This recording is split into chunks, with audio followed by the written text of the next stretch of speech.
प्रकार से झारखंड की राजनीति तो हमने विगत 25 वर्षों से देखा। इस झारखंड को आवश्यकता है एक नए सोच, नए तरीके की राजनीति की, और हम लोग एक विकल्प बनकर सामने आए हैं।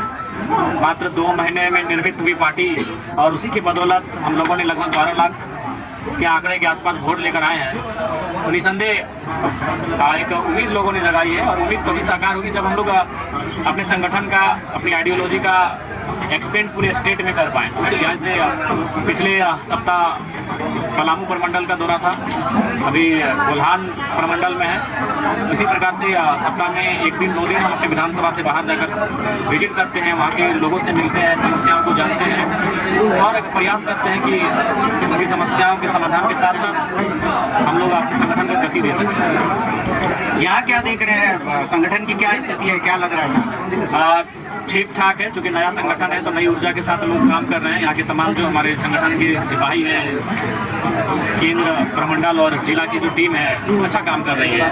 मेहनत करने से, संघर्ष करने से हम लोग सरायकेला जिला में जो हमें परफॉर्मेंस हुआ, लगभग 3 सीटों पे हम लोग 40,000 वोट लेकर आए सरायकेला जिला में।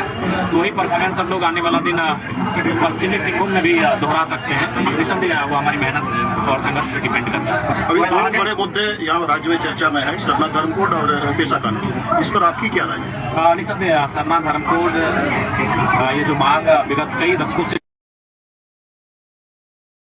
केंद्र सरकार को एक कॉलम देना चाहिए, जैसे उन्होंने लिखा है धर्म कोड, जो कि कर्नाटक के कुछ हिस्सों में ही वो लिखा है। आदिवासी प्रकृति पूजक लगातार सरना धर्म कोड की मांग कर रहे हैं, तो उस पर सरकार को सोचना चाहिए। आने वाले दिनों में नगर निकाय चुनाव भी होना है, तो क्या जेएलपीएम की तरफ से आपका प्रत्याशी रहेगा क्या? चाईबासा चक्रधर निसंदेह हमारे प्रत्याशी यहाँ उतरे थे और उन्होंने अपने कम समय में ठीक ठाक ही प्रदर्शन किया। कोयलांचल में आपकी सक्रियता है, यहाँ लोहांचल में ऐसा स्थिति है कि सेल में भी कई मजदूर जो है पिछले दिनों जो है कार्य के दौरान मृत्यु हो गई, और यहाँ पे भी स्थिति बहुत खराब है। आप यहाँ पे ध्यान नहीं दे रहे? कोयलांचल, चूँकि कोयलांचल एक्टिव है, कोयलांचल के लीडर्स मजदूरों की आवाज़ को बुलंद करते आए हैं, और यहाँ भी ऐसा नहीं है। लोहांचल में भी जब कृष्णा माडी और शैलेंद्र मातो सांसद हुआ करते थे तो किस्सा हमने सुना था, एक जोरदार बेहतर आंदोलन होते थे। लेकिन आज कालांतर में समय के साथ थोड़ा सा जो लोहांचल है, कोल्हान का हिस्सा है,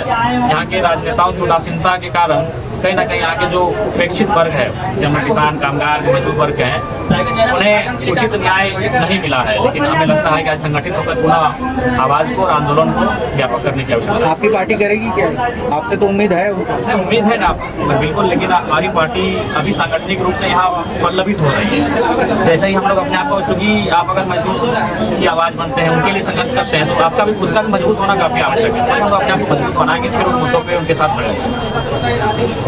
एक गुरुजी जो है अभी काफ़ी जो है उनकी तबीयत ठीक नहीं है, उनके लिए क्या संदेश है आपका? निसंदेह दुआ रहेगी, प्रार्थना रहेगी।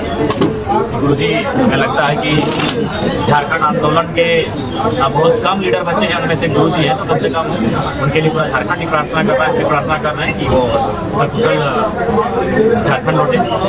अभी तक जो हेमंत सोरेन की सरकार चली है उसको आप कितना नंबर देंगे 10 में से? आधा नंबर देंगे।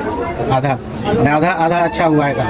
आधा कह सकते हैं, जो भी उन्होंने किया आधा से कम ही किया है, लेकिन फिर भी संतोषजनक सरकार नहीं रही। अभी तब जब उनके पास 56 सीटें हैं, वही तो आज हम अपने कार्यक्रम के माध्यम से यहाँ की जनता से कहेंगे कि आप सरकार से पूछिए कि आदिवासी राज्य में आदिवासियों के उत्थान के लिए आपको 56 सीटें पर्याप्त है कि 76 सीटें देनी होंगी? अब 56 सीटों के बाद भी आज आदिवासियों की अस्मिता के सवाल, सिरम टोली जैसे लगातार विरोध के बाद भी कार्यक्रम, तो ये चीज़ें आखिर कब रुकेंगी? आदिवासी राज्य में आदिवासियों का उत्पीड़न कब रुकेगा? ये सरकार से पूछना चाहिए। 56 सीटों के बाद भी आप नहीं रोक पा रहे हैं, तो आपको 66 या 76 सीटें, आपकी 81 की 81 आपको देनी पड़ेंगी, वो भी बताइए।